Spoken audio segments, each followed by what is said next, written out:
স্বাভাবিকভাবে ঢুকবে, কারণ এটা তো একটা হুজুগ তৈরি হয়েছে। স্টুডেন্টরা মনে করছে আন্দোলন করলে অনেক কিছু পাওয়া যায়, ইতিমধ্যে দেখেছে আন্দোলনকারীরা এমপি মন্ত্রীও হয়ে যায়। এই তো দেখেছি আমাদের বাংলাদেশের নজিরের তো অভাব।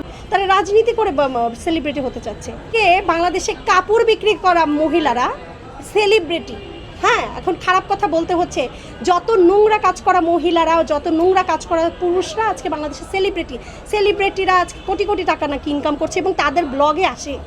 আপনি বলেন, আপনারাই বলেন যে যাদের কালকে এক্সাম বা এই যাদের এক্সাম চলছে তারা দেখেন কালকে বৃষ্টি বাদল উপেক্ষা করে আন্দোলন করতে পেরেছে। একটা নির্দিষ্ট এলাকায় কিছু কিছু এলাকায় বন্যা হয়েছে, বন্যার্তদের ওই এলাকাগুলোতে কিন্তু পরীক্ষা পেছানোরও একটা সিদ্ধান্ত হয়েছে এবং ওগুলো নীতিমালায় চলে এসছে কীভাবে কী ম্যানেজ করবে। সেখানে তোমরা বৃষ্টিতে গরমে ঘেমে নিয়ে তোমরা এখানে আন্দোলন করতে পারছো, অথচ তোমরা পরীক্ষার জন্য পড়ার টেবিলে যেতে পারছো না। তার মানে কি বোঝাচ্ছে? ওরা ওদের জীবন কোরবানি করে দিবে এখানে, মানে ওরা এই মোটিভ এসেছে। যাদের এক্সাম তারা কি এখানে এখন আন্দোলন করার কথা নাকি তাদের পড়ার টেবিলে থাকার কথা? নেই। এই নজির দেখে দেখে তো স্টুডেন্ট আজকে শুনেন, আজকে তারা এইটা দিয়ে ফ্ল্যাট কিনছে, গাড়ি কিনছে, তাহলে আমাদের সন্তানরা পড়াশোনা করবে না তো, তারা সেলিব্রিটি হবে, তারা ব্লগ করবে। এটা তো মানে অস্বাভাবিক না। বাংলাদেশে যা দেখছে তাই তো করবে ওরা তো শিশু, ওরা তো যা দেখবে ওরা তো সেটাই ভিতরে নিয়ে নিচ্ছে, মগজে নিয়ে নিচ্ছে যে আমরা বিশাল সেলিব্রিটি হয়ে যাব, আমরা আন্দোলন করে বিশাল নেতা হব, আমরা এমপি মন্ত্রী হব। বয়সের কোনো ব্যাপার না, ওদেরকে এটা বোঝানো হচ্ছে। যারা ওদের ইন্ধন দিচ্ছে, যারা ওদেরকে আজকে এই পরিস্থিতিতে এসে দাঁড় করিয়েছে, আমি মনে করি দোষটা তাদের। সেই সন্তান, আমাদের সন্তানদের কোনো দোষ নেই। এদের বলবো, তোমরা যদি সত্যি নিজের ভালো চাও বা নিজেদেরকে একটু হলেও ভালো জায়গায় দেখতে চাও, তোমরা অন্য মানুষের কথায়, অন্যের উস্কানিমূলক কথায় নিজেরা ভিকটিম হয়েও না। আজকে তোমরা এই যা করছো এতে তোমাদের কোনো উন্নতি হবে না, এতে ফয়দা লুটবে কিন্তু অন্য একটা শ্রেণী, তৃতীয় একটা শ্রেণী এসে সেখানে ফয়দা নিবে।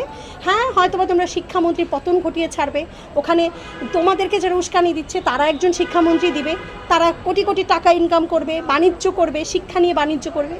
আমার তো তাই মনে হয়, আমার ব্যক্তিগতভাবে মনে হয় যে ওই যে বিগত দিনে দেখেছে। হ্যাঁ, দেখেন আজকে বন্যা পরিস্থিতি নিয়ে বলি, এই যে টিএসসিতে কি একটা ইমোশনাল ব্যাপার হয়েছিল গত বছর, আপনাদের সবারই মনে আছে।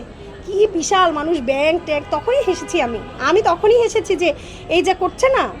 আমার যদি আমি ছোটোবেলা থেকে আমরা মানবতার কাজ করে আসা, আমরা রুটি বেলতাম, বন্যা যখন হতো রুটি বেলে সেই এলাকায় রুটি শুকনা খাবার আমরা সাপ্লাই দিতাম। আমার এখনও মনে আছে সেই 2008 সালের কাহিনী যদি বলেন, 7 সালের, আমরা রুটি বেলে আমরা পারতাম না, তো রুটির খামিরগুলোই এত সুন্দর করে আম্মুকে বলতাম বাসায় গিয়ে, আম্মু আজকে আমি 100 রুটি বানিয়েছি, আমি আজকে এত।